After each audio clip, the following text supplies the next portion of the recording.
اے نبی، تمہاری جان کی قسم وہ اپنی مستی میں مدہوش ہو رہے تھے، سو ان کو سورج نکلتے نکلتے چنگھاڑ نے آ پکڑا، اور ہم نے ان بستیوں کو الٹ کر نیچے اوپر کر دیا اور ان پر کھنگر کی پتھریاں برسائیں۔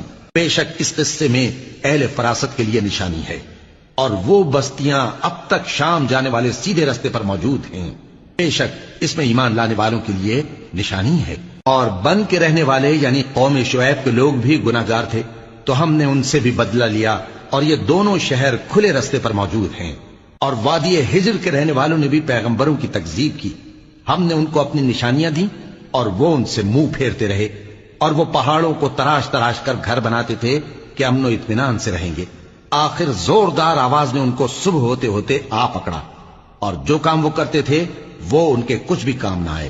اور ہم نے آسمانوں اور زمین کو اور جو مخلوقات ان میں ہے سب کو تدبیر کے ساتھ پیدا کیا ہے، اور قیامت تو ضرور آ کر رہے گی، تو تم ان لوگوں سے اچھی طرح سے درگزر کرو۔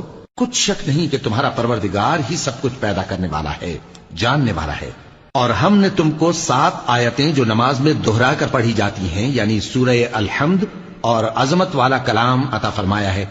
ہم نے کفار کی کئی جماعتوں کو جن کو فوائد دنیاوی سے نوازا ہے، تم ان کی طرف رغبت سے آنکھ اٹھا کر نہ دیکھنا، اور نہ ان کے حال پر رنج و غم کرنا، اور مومنوں کے ساتھ تواضع سے پیش آنا، اور کہہ دو کہ میں تو علانیہ ڈر سنانے والا ہوں، اور ہم ان کفار پر اسی طرح عذاب نازل کریں گے جس طرح ان لوگوں پر نازل کیا جنہوں نے تقسیم کر دیا۔